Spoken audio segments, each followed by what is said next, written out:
Good afternoon, everyone. Welcome to the ad hoc committee of the Commission on Teacher Credentialing. Will the recording secretary please call the roll? C. Michael Cooney. Here. Janie Marks. Here. Ida Rodriguez. Here. We have a quorum. Thank you very much. The ad hoc committee today will interview candidates for the school board member of the Committee of Credentials. You know that one position is by statute to be held by a member of a school board in the state of California. There's one vacancy for our school board member. We're going to conduct 3 separate interviews today, and then when we have finished with the interviews, we will deliberate. We have the ability, in addition to selecting a school board member to fill the existing vacancy, to also recommend to the full commission that one or more of the candidates be an alternate for the position. In the event that there is a vacancy in the future, they would be qualified. Do we have any questions before we start? Ms. Swidnell, you give us the background of this particular set of interviews.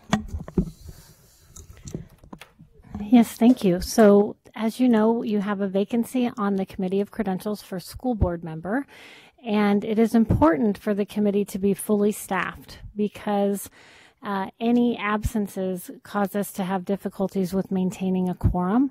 And as you also know, their workload right now is very high.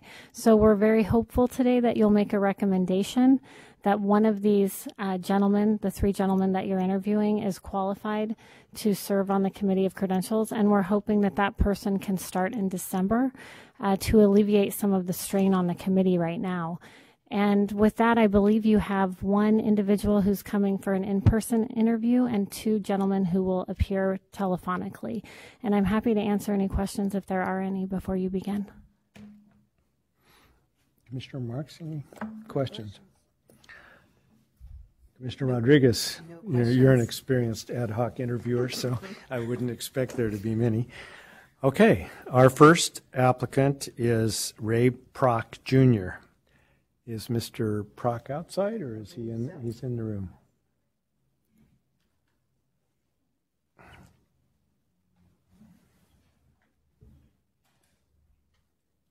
Welcome, Mr. Prock. Okay. Yeah, the microphone is on, and so if you're talking in general in that vicinity, we'll be able to record your responses to our questions.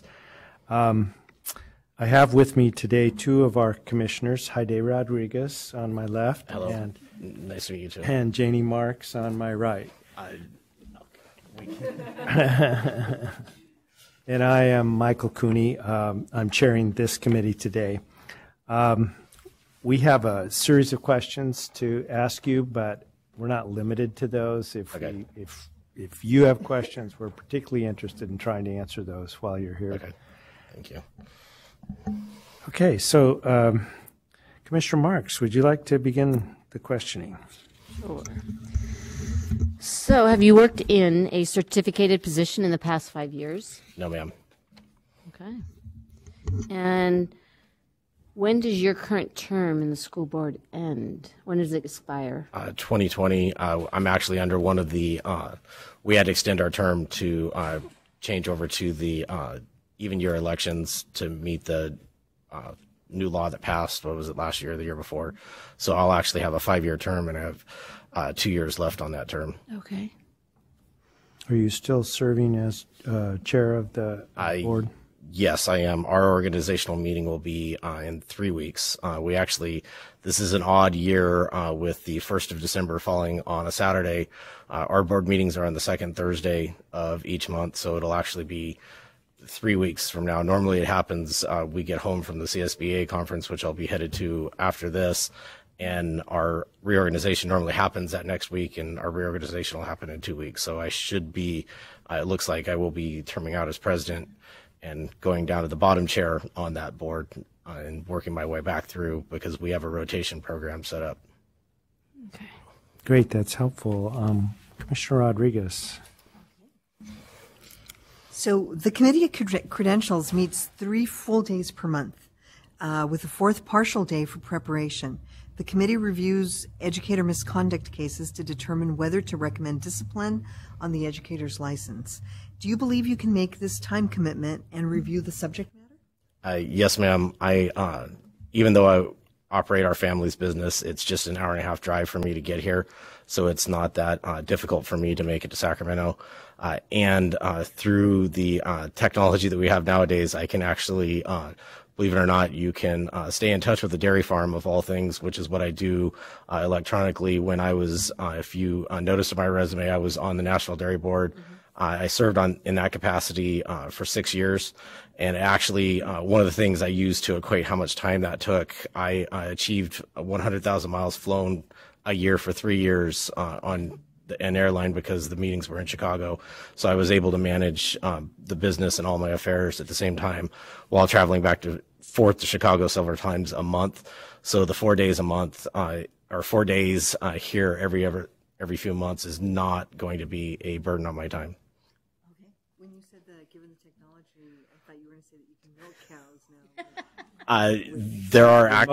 There are actually dairies, and one of the things that we're looking at in California, as we are a labor intensive business, much like education is. Labor is not very prolific right now.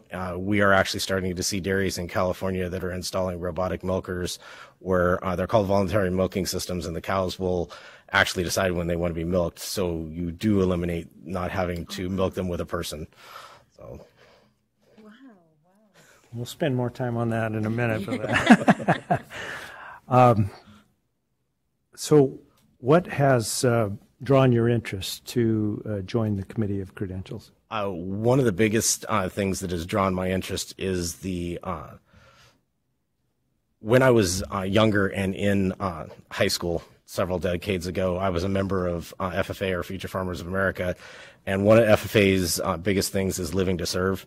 And it was also instilled into me and my parents on making sure that we give back and do things and use our knowledge in other ways than just to benefit ourselves. And that ability to give some of the knowledge back on what I have of operating a business, being on the school board, the different things that I've seen in my lifetime, and the ability to give that knowledge back is probably the primary reason. And being able to make sure that we do what we can in every way we can to help shape the minds of tomorrow. This is important work for the education process in the state of California. It's a very little known piece of the education process, but it's very important at the same time to make sure that we do everything we can to give those students, our students, every chance they can to succeed. Mm-hmm. Do you know any of the current members who sit on the Committee of Credentials or the Commission on Teacher Credentialing? No, I do not, other than looking at the bios on the website and going through and trying to get an idea of what the makeup of the commission was. I do not know anyone outside of that.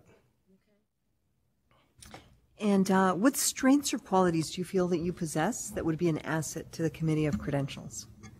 Probably my dealing with HR outside of the school environment and being able to bring in a different take on how we handle employees in the private business world would be one of the strengths that you're not going to see from someone who would be involved in HR in the school environment. And also tying in the fact that I am involved in HR issues in the school environment. If they do reach the school board level, I have been able to see both worlds at the same time. My ability to work with groups of people, these microphones remind me of when I was on the National Dairy Board, where we had a board of 80 people and we needed the microphones to be able to hear. The working together, the getting the details out of the reports that we need to look at to be able to make a decision. All that time that I spent on different boards and being able to take that information, that data, and make a decision and make a true and fair decision out of it at the same time. So while serving on the school board these past years, have you actually had situations where you've had to consider teacher discipline matters? We have had several. We've also had several that we had worked strongly to not let them get to the board level. We had a method in place to make sure to try and get them to not get to that level. We wanted to make sure that everyone was given the opportunity to not have to turn it into something that was as rigorous and permanent as making it to the district level. Anytime you can use a screwdriver to fix a problem that you need a hammer for, you're a lot better off. And we've done a lot of that, but we have had, unfortunately, sometimes that we've had to bring it to the board level where we've had to make that decision at the board level. Well, good. So we have some hypothetical questions for you to answer, which you will draw on that experience. A series of scenarios, and, Okay. and then we'll change the facts as we go through. And if you would just indicate what you would recommend, Okay. if anything, in the way of discipline. The first scenario, an educator has 3 petty theft convictions in 1997, 1998, and 1999. On each occasion, the educator stole an amount less than $100.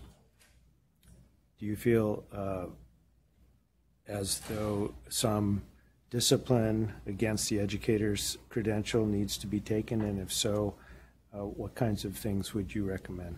Unfortunately, I would need to ask for a lot more information. Was the theft from the school district itself? Were we taking this decision up in 2000 or 1999? What has transpired in that time? If that decision is being taken up today and these happened in the late 90s, why are we taking it up today and not in the late 90s? So I'm not sure that I can actually recommend anything because there's not really enough detail for me to find out what the thefts were and that kind of information to make a permanent decision on someone's record based off of the limited information that you provided. It is very limited, and hopefully we'll provide some more. In fact, the second part of scenario 1 is the educator is accused of taking less than $100. So that's just one additional factor, Okay. but it doesn't probably change your response. No, again, it would be, are we taking this up in 2000 or, I mean, is this, again, there's a lot of other questions that I would have to have answered before I could provide an answer to that. Okay, let's go to scenario number 2. Commissioner Marks? Would your decision be different if there were additional theft convictions in 2017, 2018 Yes, my decision would be different if there was more information. to that? Okay. So I have a scenario as well. Little shift here. An educator was convicted of a single count of driving under the influence of alcohol in February 2018. The educator had a child in the car during the offense, and the blood alcohol was 0.28. What do you feel that? Was that? Do you? If that came up before you, how would you respond? I've very quickly looked over the procedures and things that are in play with the commission. I would have to look at that a lot more in depth because that's not something I have yet. But in that case, I probably think some sort of disciplinary action would need to be taken because that's an egregious violation of a law, nearly triple or more of the law that's in place, and a child was in the car at the same time. Scenario number 4, a male teacher appearing before the Committee of Credentials admits that he's taken one of his female students to the mall and purchased clothing for her, as well as provided her transportation outside of school. The educator and student have exchanged texts regarding the student's alleged troubled home life. The student's parents have submitted an affidavit to the Committee of Credentials complaining of the teacher's behavior. What factors does that scenario present for you? one of the first questions I would have to ask is what disciplinary action happened at the district level too, because that's probably going to dictate, because that should have actually been headed off at the district level to start with. But again, that is something that there would need to be an investigation on what laws, if any laws, were actually broken, determine the level of the discipline necessary. Okay. We have one last scenario, Commissioner Marks. Please consider a situation in which most members of the Committee of Credentials feel differently than you do as to the recommendation of discipline. The deliberations indicate that 5 members oppose your recommendation and only 1 member agrees with you. How would you handle this? It's actually ironic that you asked, because we just hired a brand new superintendent in our district, and obviously that is a process that takes a long time, and you're not always going to have a unanimous vote, and you have to work towards getting a vote that will provide the best outcome for the district. And one of the tactics that we used is we asked the people on both sides of the vote to try and sell the other person's vote and sell the other person's opinion. So if I was in the dissenting on that side, I would ask the people that were in a larger group, the group of 5, I would ask them to, hey, can you take our position and what we're talking about, and can you try and sell that to either if you had to explain this to the person that you're recommending the discipline on, or their attorney or whoever it is, can you talk about both sides and explain both sides to that? And sometimes that helps, sometimes it doesn't. But again, it comes down to the unanimous vote, and it doesn't always have to be, it comes down to the majority. It doesn't have to always be unanimous. A 3-2 vote, a 2-3 vote, those things can happen. But to make sure that you fully vetted the decision, I would make sure that we ask everybody to try and explain both sides to everybody involved and make sure they understand, because sometimes just the simple act of talking it out and trying to explain to a person why you're making a decision will actually change your decision at the same time. Thank you. Great responses. Well, those are our standard questions, but we want to be sure that if you have any questions that we might answer, I would just say in that regard, we as members of the commission have a great deal of respect for and reliance upon the committee. The committee meets regularly, and it's a huge commitment, and we emphasize that over and over again at our meetings, how important the committee is to the effectiveness of the disciplinary system. It's not perfect, but it just wouldn't work if we didn't have the committee there doing the work for us. So we're deeply interested in the people who are part of the committee and who would like to join it. And you know, if there are any things that you would like to emphasize that you haven't, we have your your application, and the letters of recommendation are very favorable, but there may be something else you would like to share with us.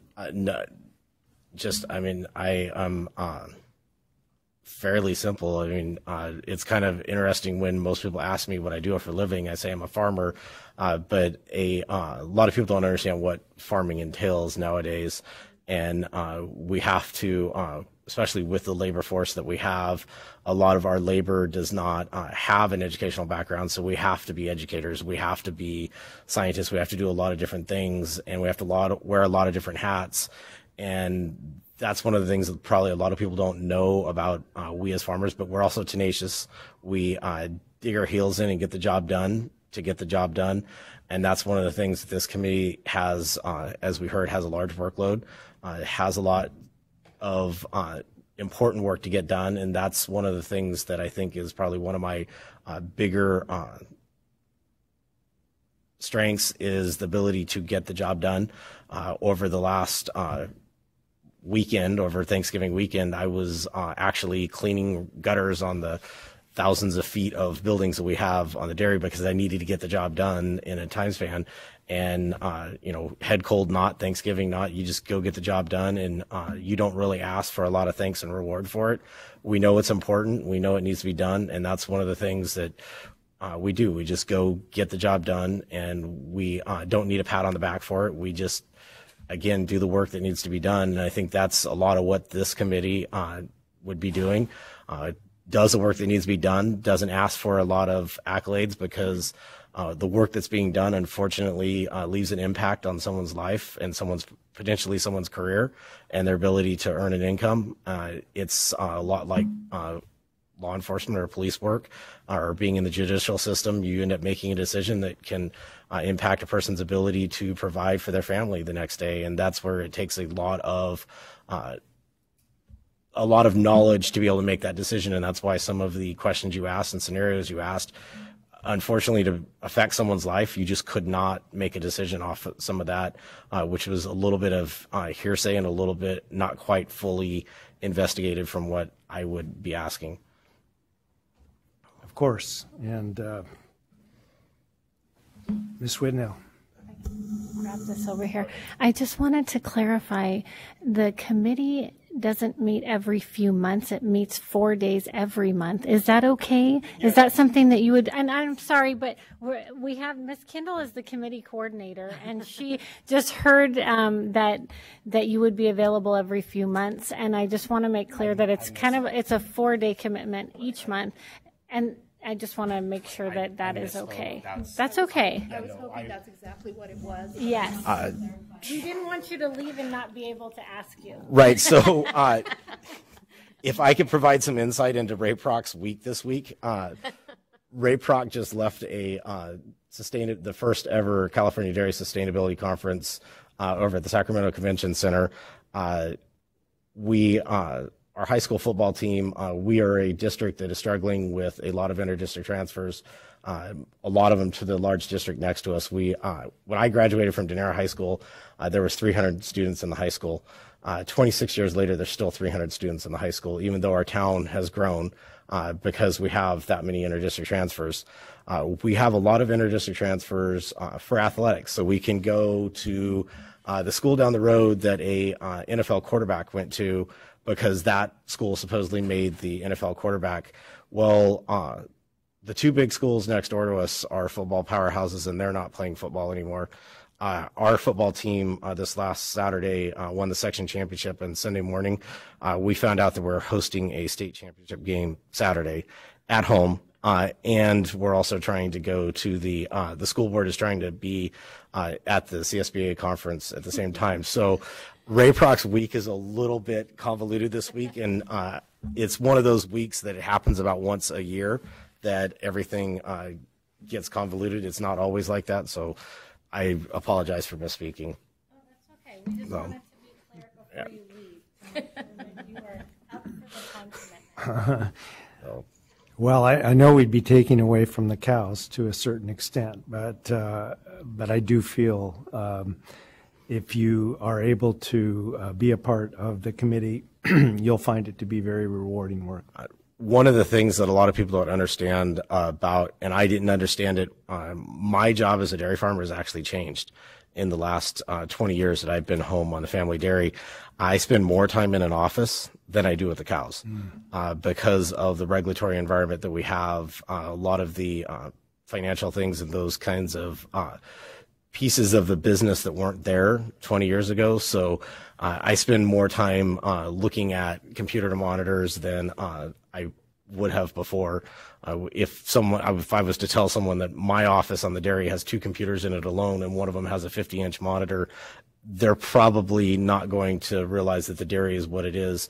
Actually, the football team that we're playing Saturday is from Santee High School in downtown LA, and I have offered, I don't know if it'll happen, but I've actually offered through our principal to offer their principal the ability for those students to come out to the dairy Saturday to be gain an education on where their food comes from, because a lot of those students probably would never even know that milk comes from a cow, let alone see a cow in their lifetime.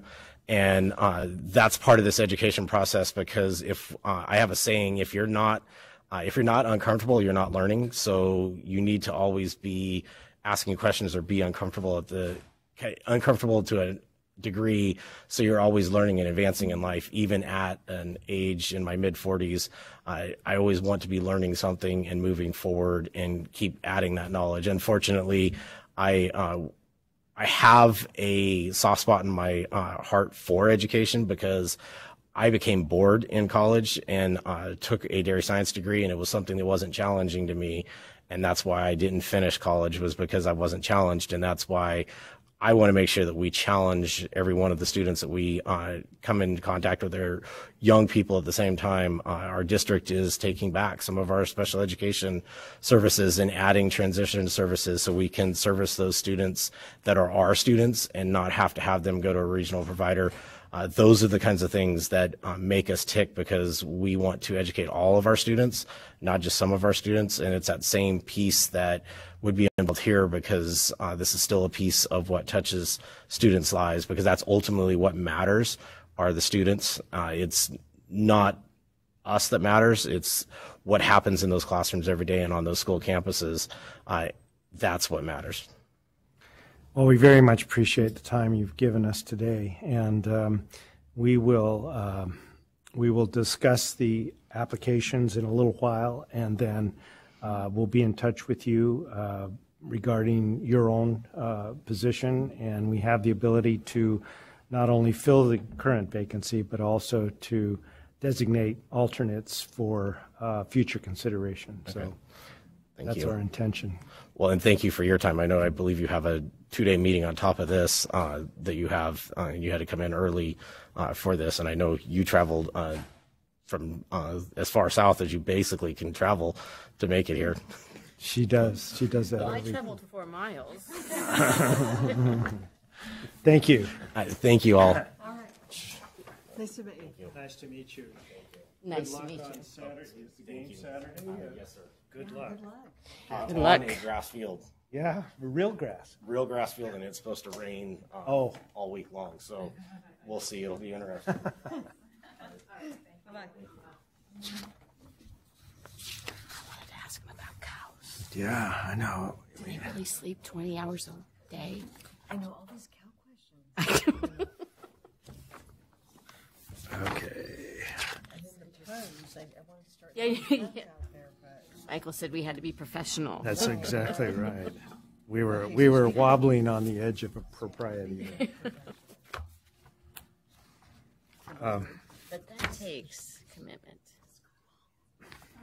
For your computer. Okay, we're ready to call Mr. Dixon. Okay. And do what? No, we're fine. We're ready to go. Well, if we talk in the microphone, it should be heard. Oh, okay.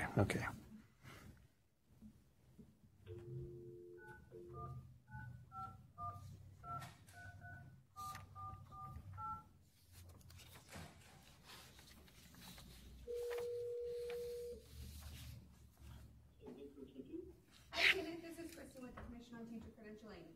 Hello. Hi, I'm here with the ad hoc committee, and I'm going to turn you over to the commissioners to get your interview started. The opportunity. No problem.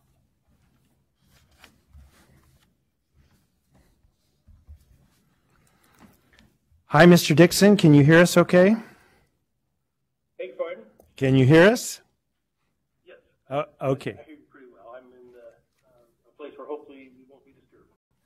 Okay. Well, I am the chair of our ad hoc committee, Michael Cooney, and I have with me two of my fellow commissioners, Heide Rodriguez and Janie Marks. And in any time that you have trouble hearing us, please let us know, and we'll repeat what we're saying. Thank you.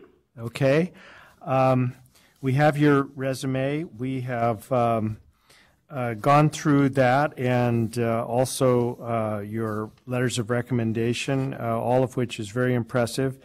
And I would like to introduce you to our Commission General Counsel, who will explain a little bit about our situation in terms of what we're doing with our school board vacancy. Good afternoon, Ms. Mr. Whitnell. Good afternoon, Mr. Dixon. Good afternoon. My name is Vanessa Whitnell, and with me here I have our Committee of Credentials Coordinator, Ani Kindle, and we're seeking today to fill the vacancy for school board member on the Committee of Credentials, which is the statutory board appointed by the Commission to review cases of educator misconduct to determine whether to recommend discipline. And so it's very important that we fill this vacancy as soon as possible, and we're looking for someone who would be able to start as early as our December meeting and who would be able to make a time commitment of about 4 days per month. It's about 3.5 days per month. I understand. And so with that, I'll turn it back over to the chair of our ad hoc committee, Commissioner Cooney. Mr. Dixon, we have written out some questions we'd like to ask you, which some of which you may have, your answers may relate to your service on the school board. But before we start, maybe you could just give us a minute of background on your school board and what your duties are, how long you've been on it, so forth.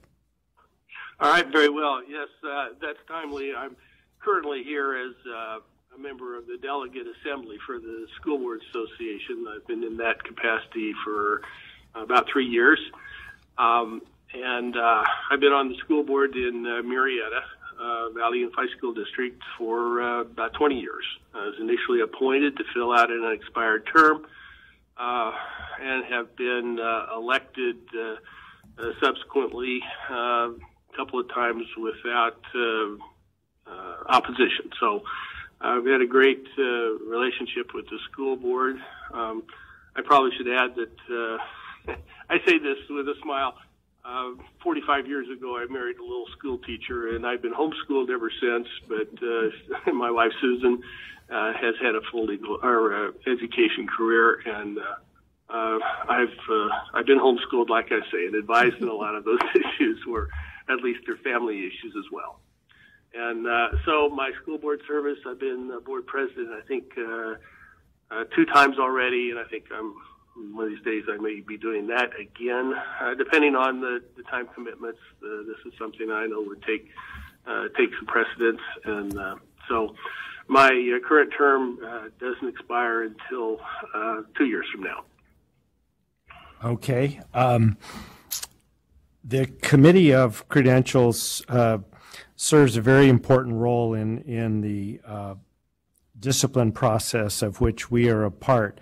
And we depend very heavily on the committee to review and determine outcomes with regard to many, many cases, more than the commission is able to review in its time. So we're very conscientious about selecting new members to the committee, and this position, the school board position, is a critical part of the committee makeup. So we're very glad for your interest, and what we'd like to do is go through a few questions, a few basic questions, and then offer you the opportunity to ask any that you might have. Very well. Look forward to your questions. Okay. Let's have Commissioner Rodriguez start. Ask the first couple. Hello, Mr. Dixon. How are you? Very well, thank you. Thank Good. you for your time. You're welcome. So have you worked in a certificated position in the past 5 years? Closest thing to that would have been my experience as an adjunct instructor at MSJC, and I think basically my law degree satisfied all of their requirements. So I haven't been a certificated employee of any school district over the years, but I have had that experience in the classroom, and gosh, probably about 25 years ago, I was an instructor for a review course for CPA exams, doing the legal part of teaching the legal part of the CPA curriculum. So that would be my educational background as a participant, other than the years of college and law school. Okay, very well. And let me just ask you another question regarding time commitment. The Committee of Credentials meets 3 full days per month, with a 4th partial day for preparation. The committee reviews educator misconduct cases to determine whether to recommend discipline on the educator's license. Do you believe you can make this time commitment and review the subject matter? Yes, I do, and I say that even if the review process, that 4th day, is required to be up there at the committee headquarters. That was my understanding that was a possibility. I've been retired from active law practice for quite some time. I do participate on some boards, Salvation Army Advisory Board, and things like that. But those are all voluntary things, and this would be, I know, a significant and important devotion of time. And as I do live in Southern California, I understand I would be commuting up to Sacramento for this. Okay. But you meet normally just one time a month, I believe. Right. Within like you were told, 1 day for preparation, then the 3 days where you're physically here in Sacramento. Yeah. I understand. Okay. Thank you. Hello, this is Janie Marks. Anyway, please tell us why you're interested in serving on the Committee of Credentials. Well, I think it's something I would be somewhat qualified for, given my legal and educational background. I was approached by one of my wife's colleagues who she worked with the County Office of Education, and that was the first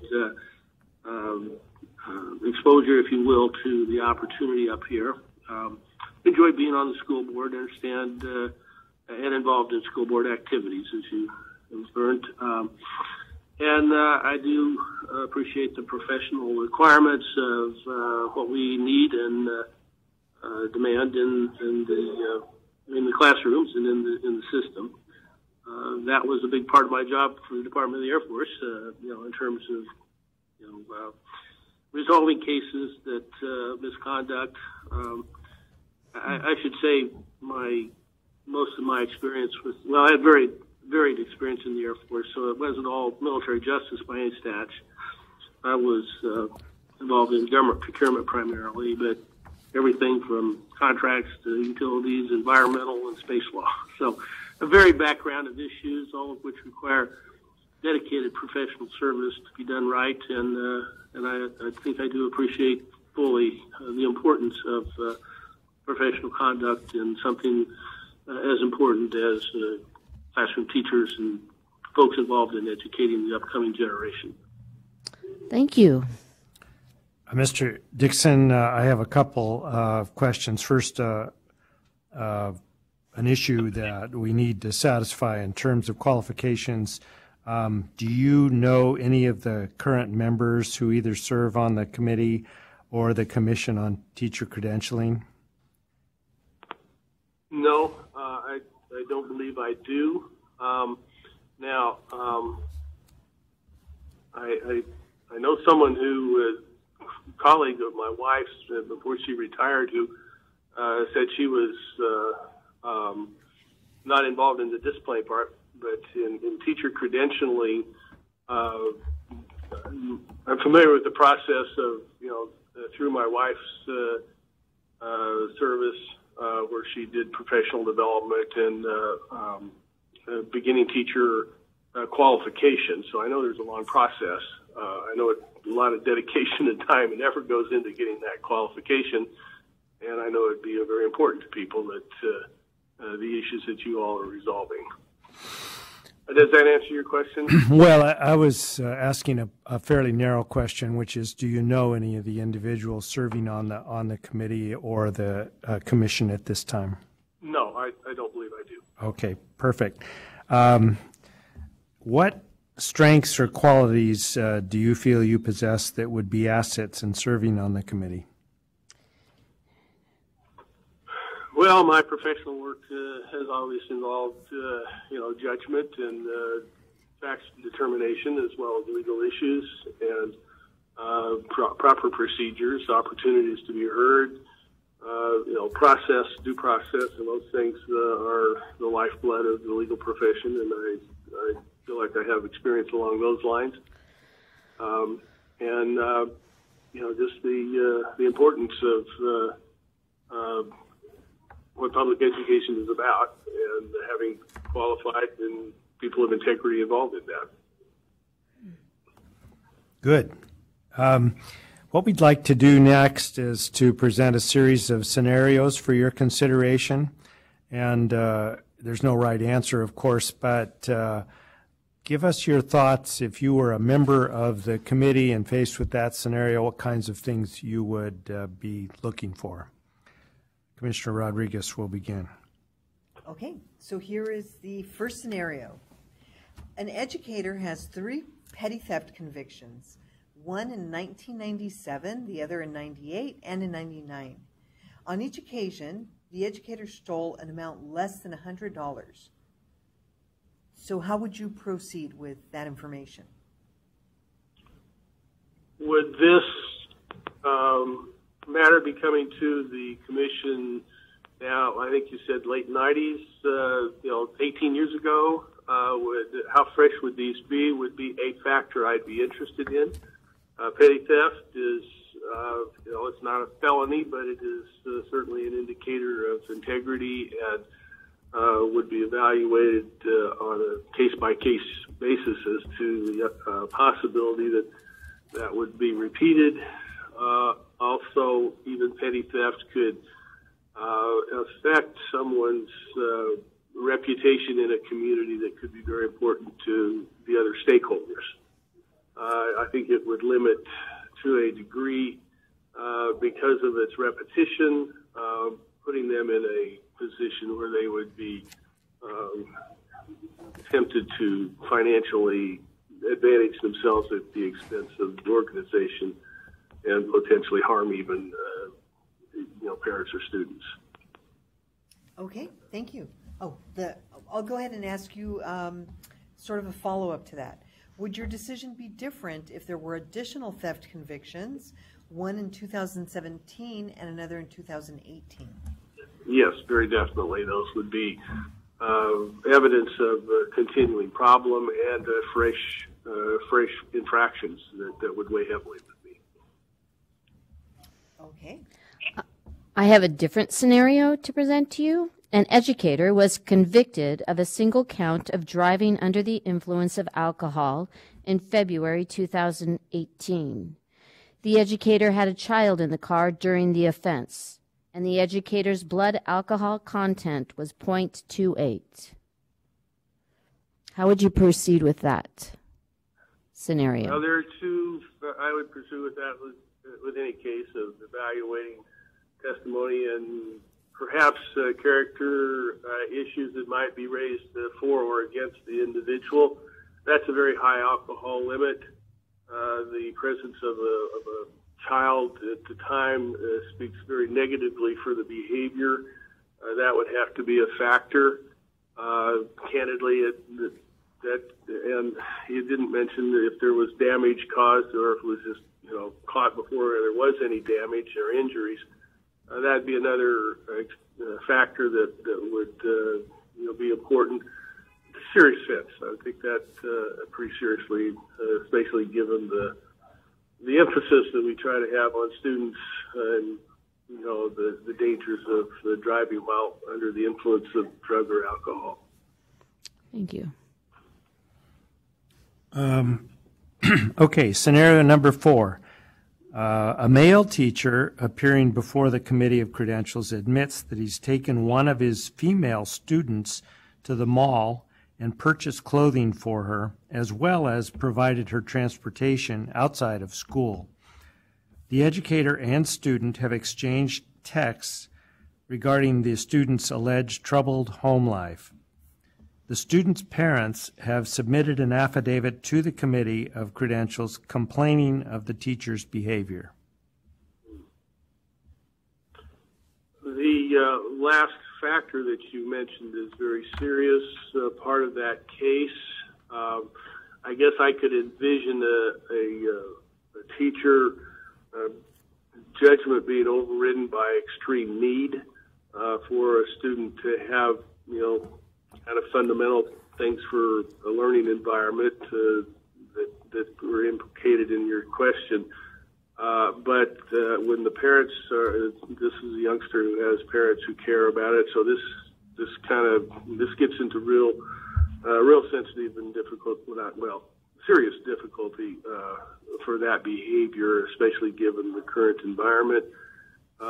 So that's a case that would merit some very close scrutiny to allow them to continue in a situation where they could potentially develop a totally inappropriate relationship with the female student, like you, as I assume this case is about. Okay, Commissioner Rodriguez, you have the last scenario. Okay. Please consider a situation in which most members of the Committee of Credentials feel differently than you do as to the recommendations of discipline. The deliberations indicate that 5 members oppose your recommendation and only 1 member agrees with you.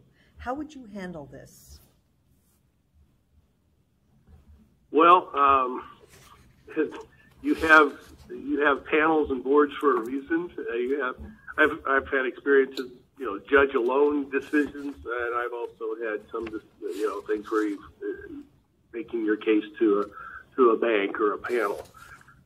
More of the former than the latter, but I have been working, hopefully, as a very collaborative member of a school board where issues sometimes differ, and we operate as a board. And even I can count.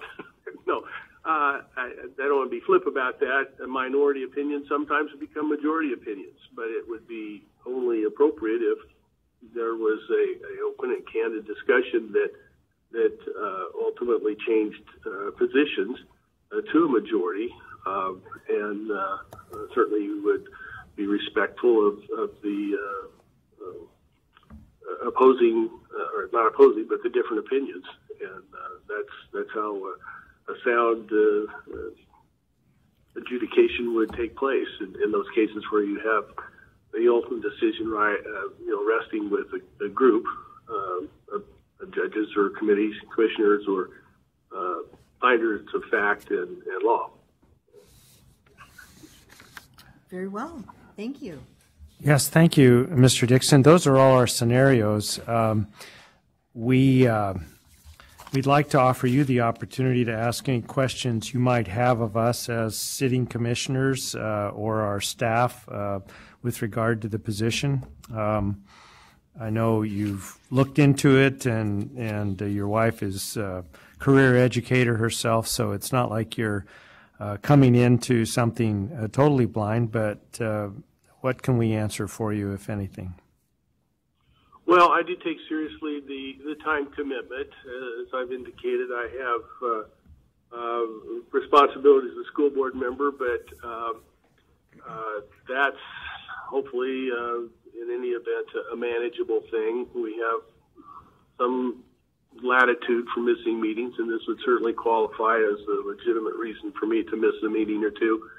And the good part is that typically we do not have our board meetings in the final week of the month, which I understand is the time when you typically meet.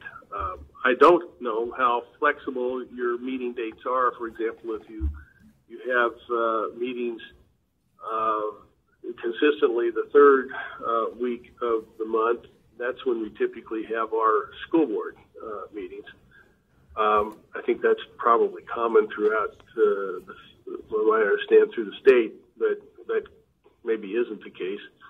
That said, I've been used to having a commitment to be teaching one day a week. They were on Wednesdays. We have 2 children and all of our grandchildren on the East Coast, so going week to week is it's hard to fit in as many trips as Grandma would like, but I understand these professional responsibilities, and I think I'll be able to handle them nicely. And yes, Mr. Dixon, the Committee on Credentials normally meets the third week, as you said, and there are a few exceptions depending on the Commission's schedule, but it's normally the third week of the month. Okay. I do have one other question. How long typically do your commissioners serve in terms of years? You see from my data there that I just met one of those significant birthdays. I'm in good health. I feel like I am, and I have this commitment. Something I think I would certainly have the energy and health to do that. I don't have any health issues other than a knee replacement, which keeps me from playing tennis as much as I would like. But other than that, do your commissioners typically serve 5 or 10 years, or is there any metric on that? I assume you're speaking of the committee members as opposed to the commissioners. I'm sorry. Yes, I misspoke there. No, it's fine. It's confusing if you've been around it for years and years. So the first blush here, it's a very reasonable question. I think the answer is that we do have term limits for members of the committee. Ms. Whitnell, is it 4 terms? She indicates 4 terms of 2 years each, so the maximum would be 8 years. And we have had several members of the committee serve out that full 8-year term, but of course, there's a lot of variation. Okay, very well. Thank you. Anything else? I do assume I've been successful in my office on the school board. If anything, that's been made easier by redistricting. I'm familiar how that works, but I do have 2 more years for sure on my term here.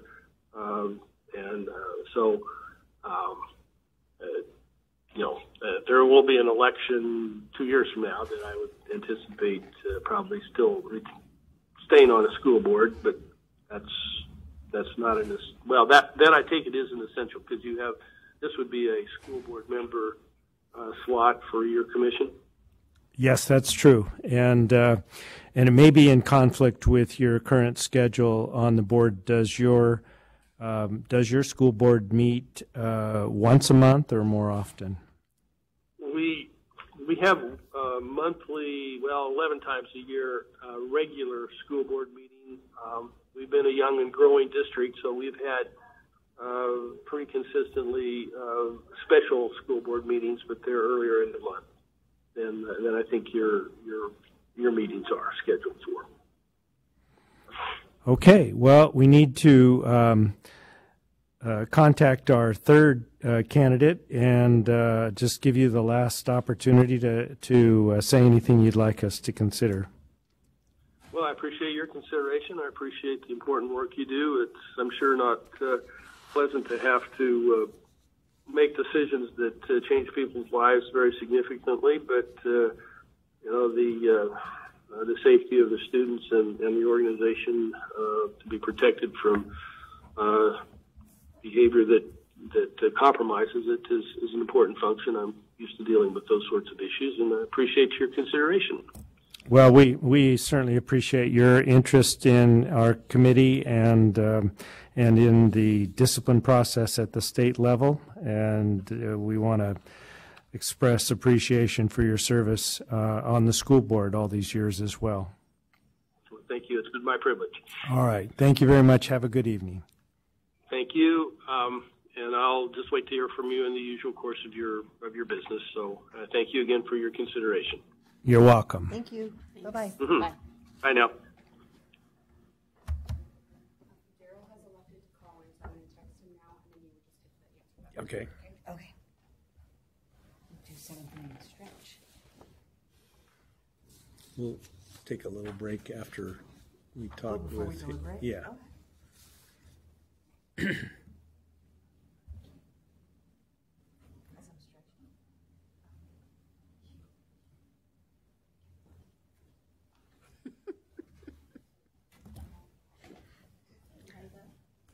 was afraid she was going to start dancing. Yeah. If you haven't seen her dance, it's worth watching. I was listening to Barry White, and I had it in my car.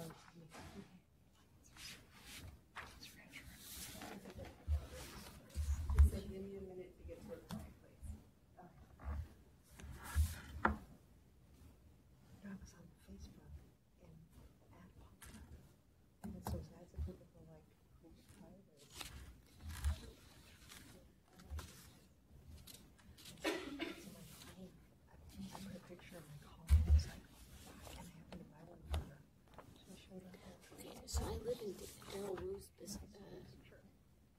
jurisdiction. On the school board, doesn't matter, right? No. Okay. No. It'd be interesting to see how he answers that question. If he knows you're on the commission now, and I don't know if he knows. I know. So there might be a different answer. Up to now, we've never had anybody say they know anybody on the commission.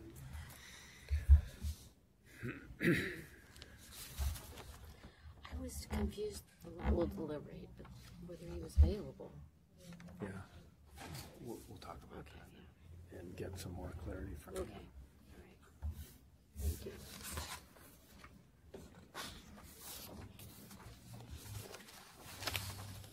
These questions are going to be a little awkward because he has been a committee member, so some of this stuff is irrelevant, but we need to ask it anyhow just to. Has he actually even missed a committee of credentials meeting? Yeah. He had to resign this summer, so I think ever since then he's not been a part of the committee.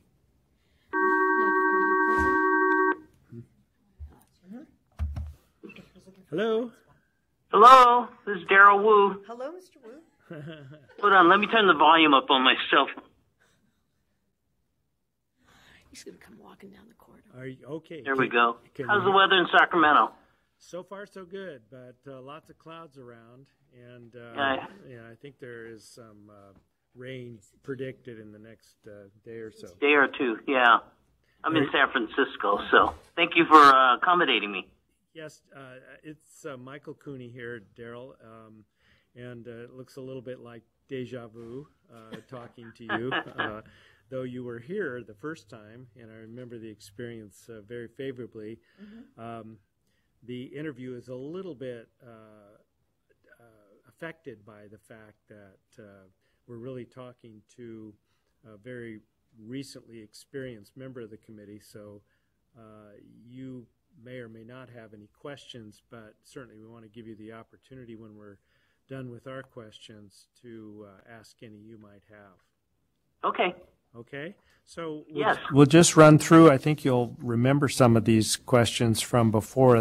They're standard questions we ask of all the applicants. In this case, for the vacancy created by your resignation, we have, in addition to yourself, 2 other applicants. So we'll be deliberating when we finish with your interview, and then we'll be in touch with everyone quickly thereafter. Thank you. Commissioner Rodriguez, will you get us started, please?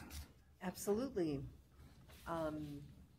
Hello, Mr. Wu. How are you? I was also at the. I'm doing well, thank you. Good. And so, as Commissioner Cooney said, we're just going to go over the questions that we've asked everyone. Have you worked in a certificated position in the past 5 years? No. When does your term expire on the school board? My term expires at the end of this term, which is end of November, so we're near the end of November, but I was just recently reelected, so I'll be being sworn in on December 13th. So there will be no break in my service as a school board member. Okay, and that'll be for another 4 years, is that correct? Correct. Okay. Yes. Sacramento City Unified. All right. Great. Commissioner Janie Marks is here with us also for her first ad hoc committee meeting, and she'll present the next question. Okay. So this might be information you're well versed in, but I'll read the question. The Committee of Credentials meets 3 full days per month with a 4th partial day for preparation. The committee reviews educator misconduct cases to determine whether to recommend discipline on the educator's license. Do you believe you can make this time commitment and review this subject matter? I do believe that I can. You may not know the specifics as to my resignation, but let me share with you that I had to step down away from because I could no longer make the commitment. I was appointed by Governor Brown to serve as the chief of the Bureau of Security and Investigative Services. Now, that was supposed to be 960 hours as a retired annuitant so that the new governor could select somebody, but they've asked me, the administration has asked me to stretch out my hours, in other words, drop down. Okay. So I'm now working about 100 hours a month through March. So I looked at my window and I says, well, this allows me again to contribute to the Committee of Credentials if you will have me. So that's my explanation. And then after March, when our legislative sunset hearings are completed, I will be free again to commit 100% of my time to the committee. Thank you. Thank you. Mr. Wu, why are you interested in continuing on the committee?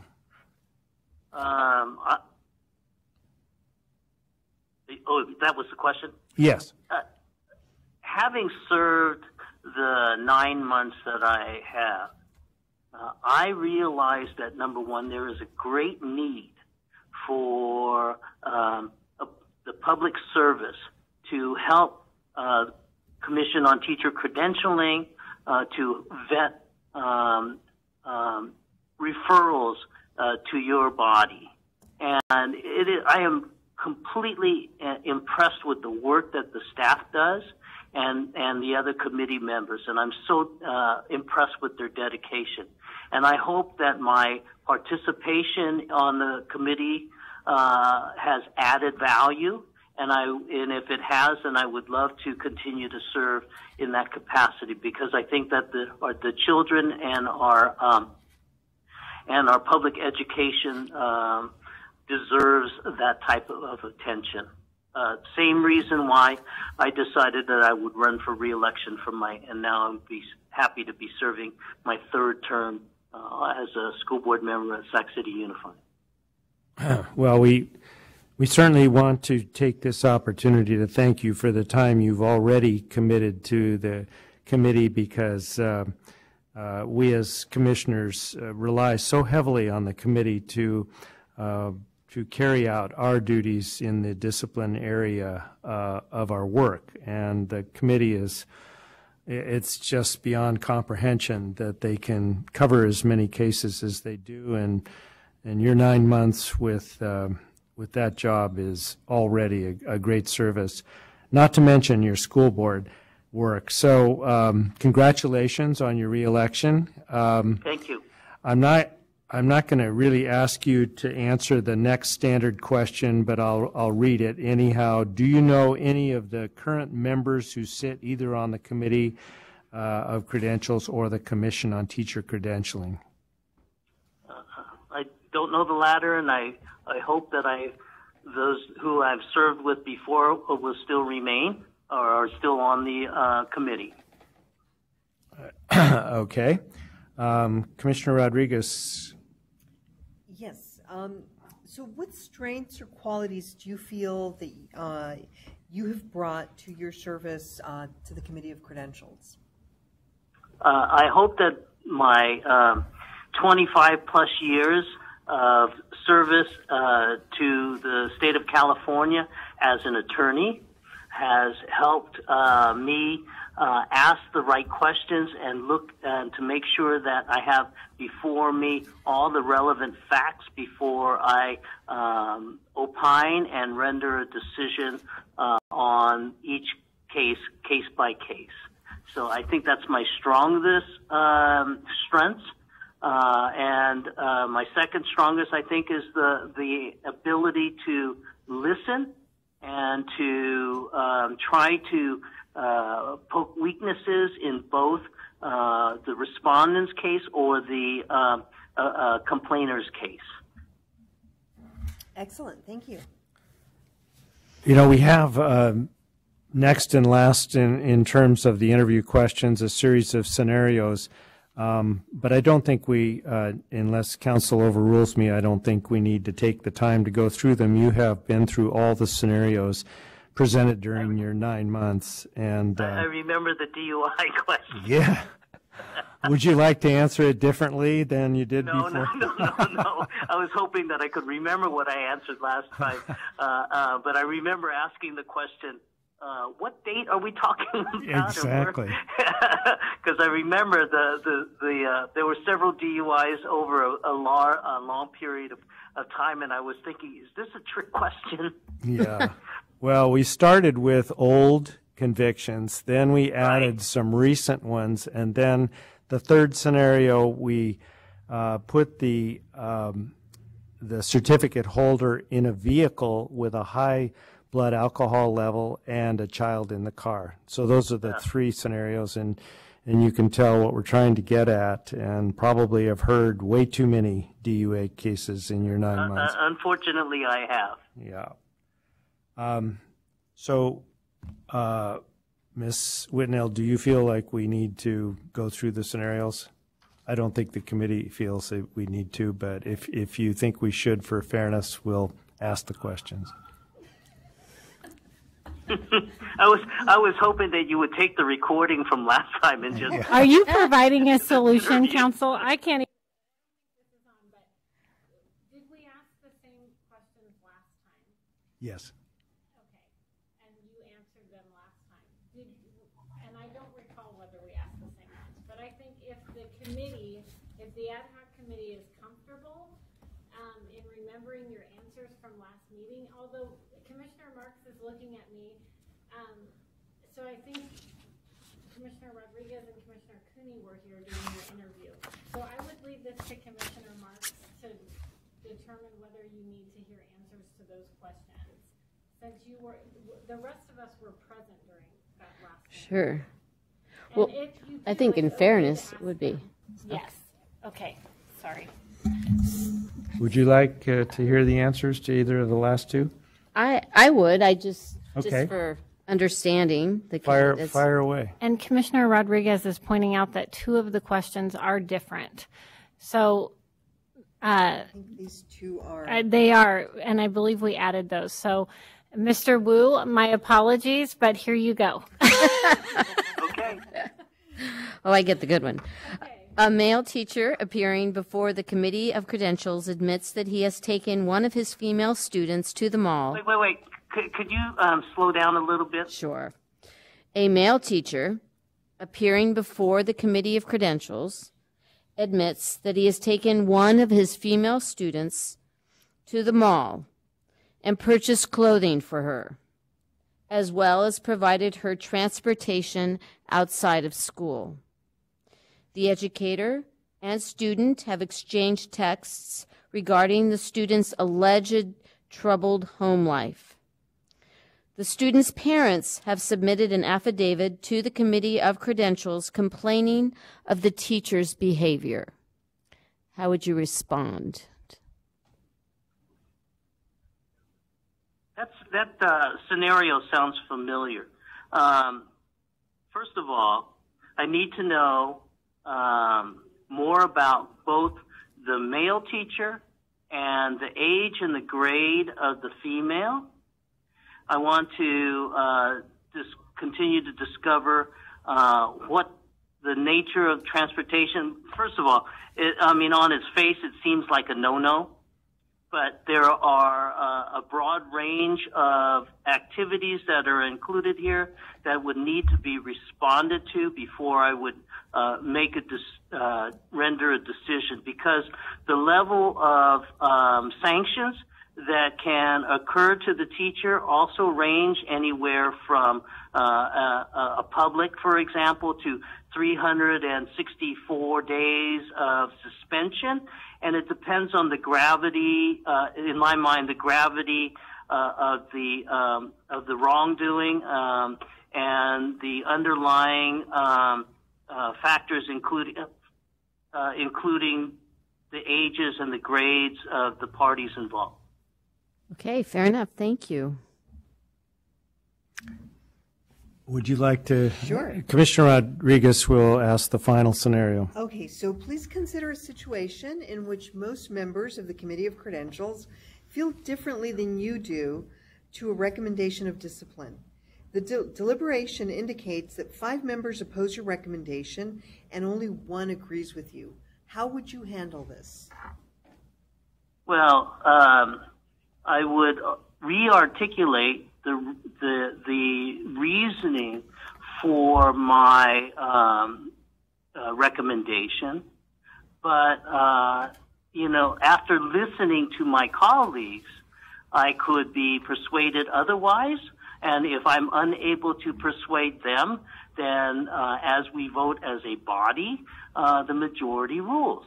And so I would abide by that and move on to the next case. We don't, with the volume of cases that the committee sees, we don't have too much time to be dwelling on the pros and cons. We have to continue to move on.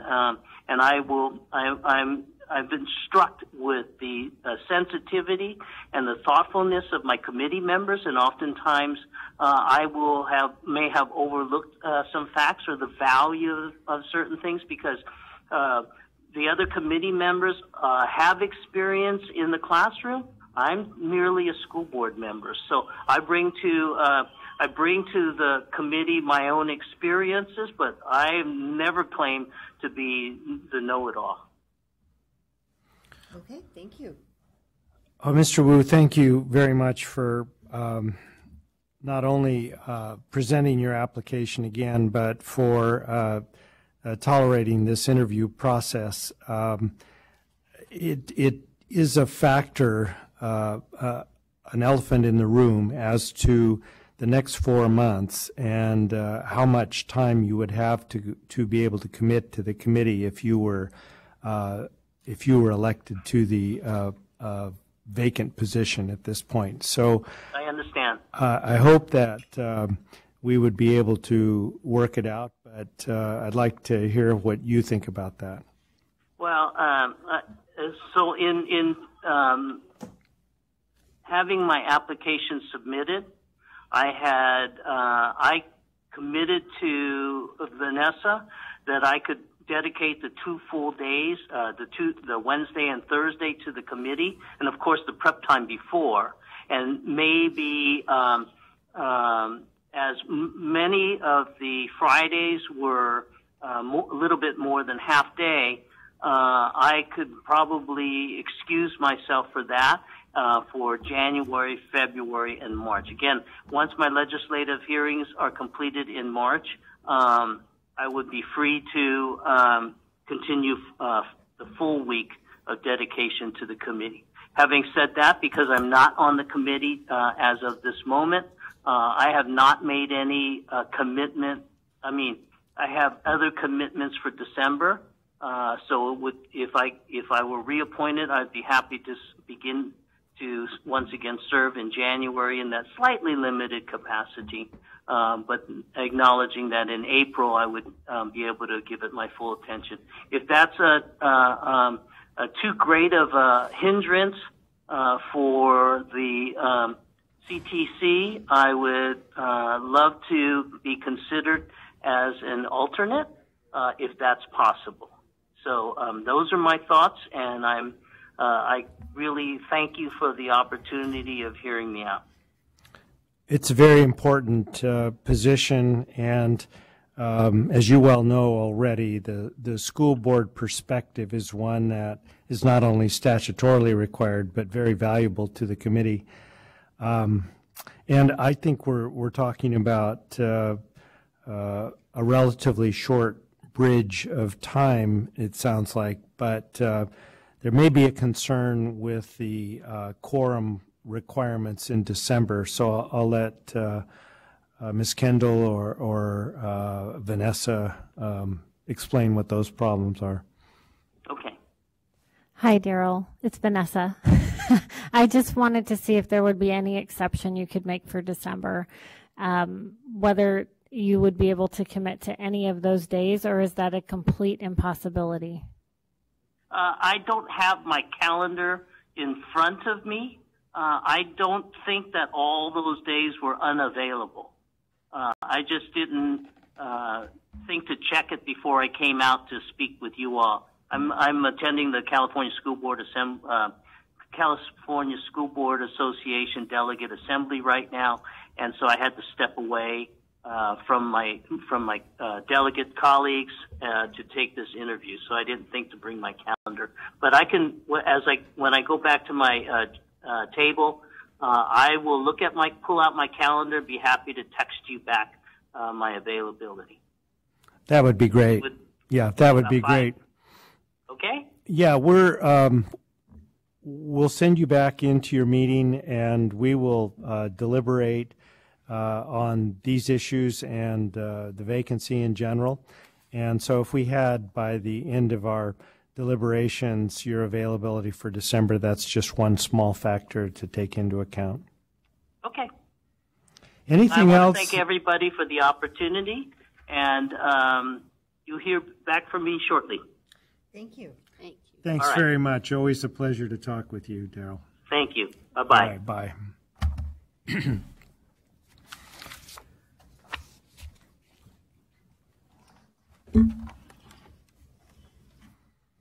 Okay. Before we start, anything either of you'd like to add? I think we understand the challenges. I might say as a personal comment, I'm impressed that all three of the candidates have considerable experience and could be of great help to the committee. But what we are asked to do is to rank, assuming that you agree that all three are qualified.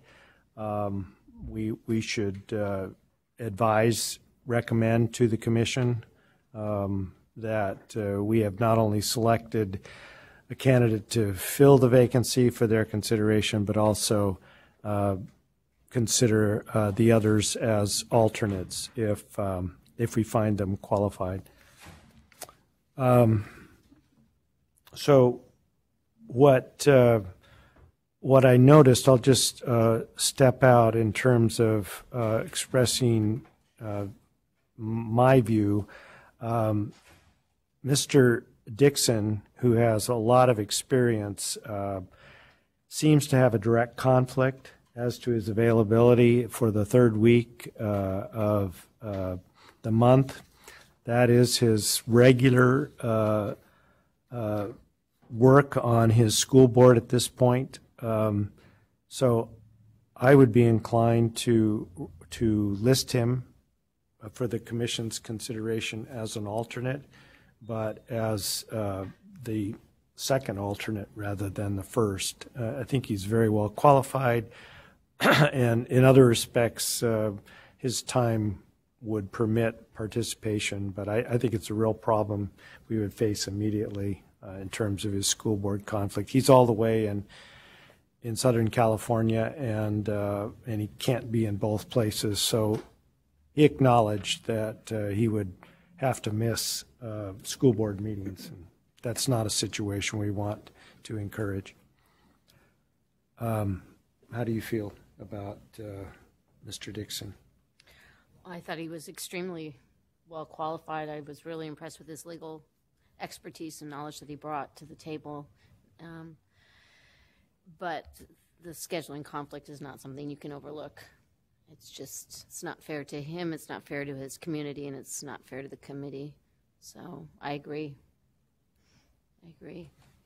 Commissioner. Although I did like him as a extremely qualified candidate. Likewise, I think all three candidates were extremely qualified, and And that was my consideration with him. It would be difficult, especially given, like in the, well, if should he be reappointed, he'll also be going through a reelection during that time, the conflicts with his schedule.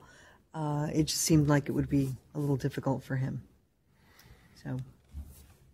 And, the truth of the matter is, over the years, this has been a difficult position to fill. And I would like to have as many people in the pool as we can to be able to invite them in the event of another vacancy to see if their schedules permit that. By definition, they have commitments to active work on school boards, so we have that conflict every time. Okay, how about Mr. Prock? Yeah, would you like to start with him? Sure. I thought Ray Prock would, he seems knowledgeable, open-minded when we're looking through the scenarios. He brings in a very unique experience. His willingness to serve makes him, especially appealing to this type of work. And he seemed to have done quite a bit of research, which was actually very impressive, about the committee and the commission. And so, that's right. Like, I felt like he knew what he was applying to do. And he seemed pretty, given the scenarios, thoughtful enough to say he didn't have enough information. So I really liked him. I actually, based on Mr. Wu's availability for December, I'm sort of vacillating because I thought, Ray Prock, had Mr. Wu not reapplied, I think Ray Prock would have been my first choice. And but because of Mr. Wu's, and I'm going into another candidate here, but that would be the only, it's like he already has the experience. He'd be a wonderful first alternate if that's the case, if that's what we decide. I too liked Mr. Prock. I really liked how concrete he was in his thinking, and he also had a very different background than I would imagine the committee has seen before, and that really excited me. His enthusiasm to serve and his commitment to his community was very impressive. I was impressed most with his comments about his ability to work with diverse and large groups, and his real attention and care in his response on how he would build consensus and work with diversity and contrary points of view. So he impressed me in those ways. I tend to feel like Mr. Wu would be a top candidate, but Mr. Prock could be a good alternative. Although it's a hard decision. It's a tough one. Well, we have an embarrassment of riches. Yes, with these that's what I was three candidates. The advantage we have with Mr. Wu is that we know his work on the committee from his 9 months of having done it. Yeah. And by all reports, he's worn his welcome very well, and it was disappointing to learn that he had to interrupt his service, but it was absolutely understandable. A short-term commitment that is now ending. I would like to think that we could allow him to continue in his service and somehow work out his lack of availability in the current month. And admittedly, we would be handicapping the committee going forward for a few months. But to me, it's worth it to continue to have his service on the committee. We don't know in the big picture exactly what the committee's future will be. We know that it's an immense amount of work at the present time, almost not achievable, but everybody has been putting in extra time to get through the committee meetings, and I just don't think there's any greater recommendation for Mr. Wu than the fact that He's already served. He's been serving, he's willing to serve and continue to the extent he is available, and it's a temporary unavailability.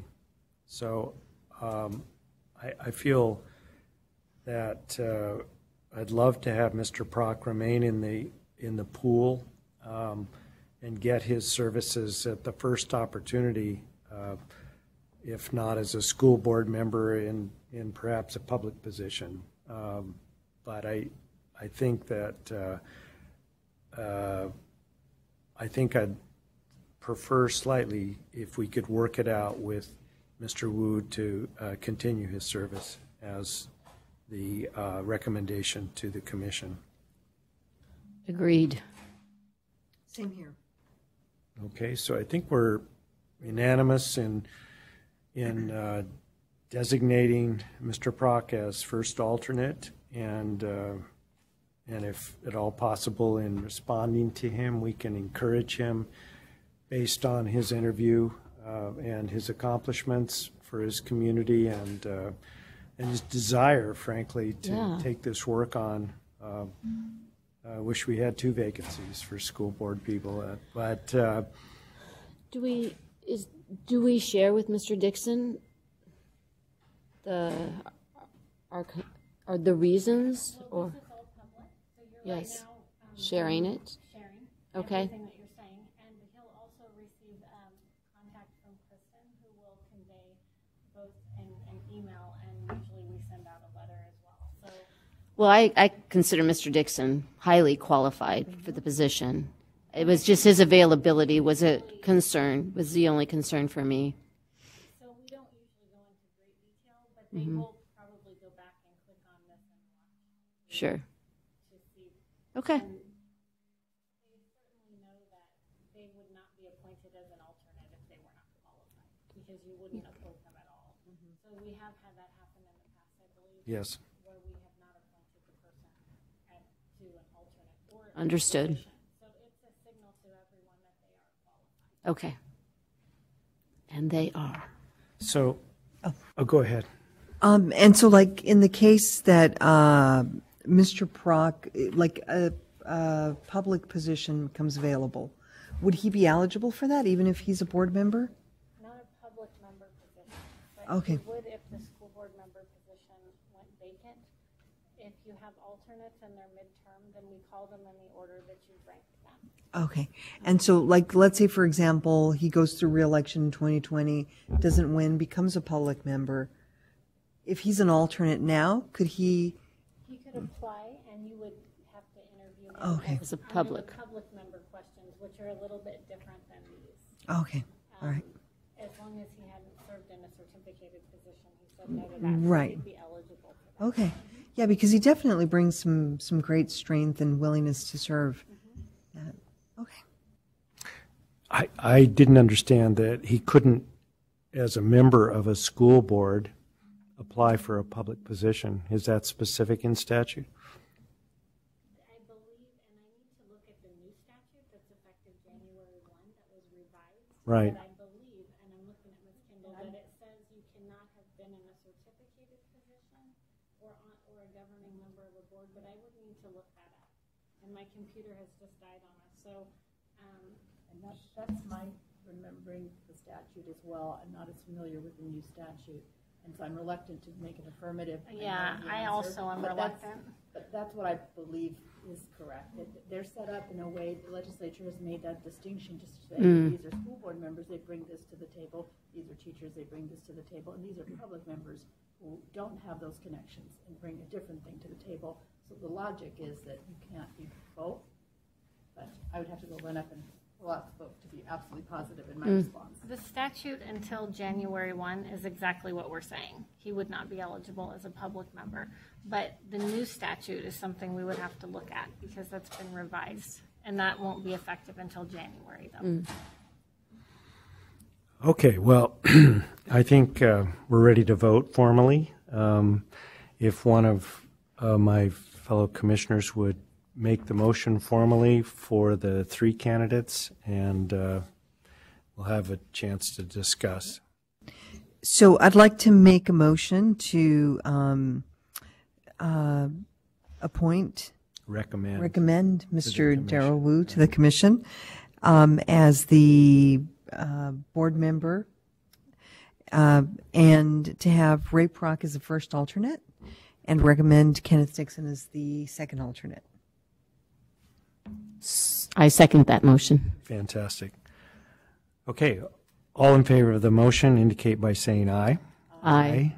Any opposed or abstentions? No. I think we're set. That's unanimous. And I would like to thank the 3 of you for coming in a day early. Thank you so much. I know this is work for you, and I appreciate you taking care of the Committee of Credentials. They truly need support right now with the numbers they're dealing with, and we really do need to fill this vacancy. So thank you. Mm-hmm. You're welcome. Yes, thanks to everybody, all the staff that are a part of supporting the committee and the ad hoc committee too. So we'll see everybody tomorrow.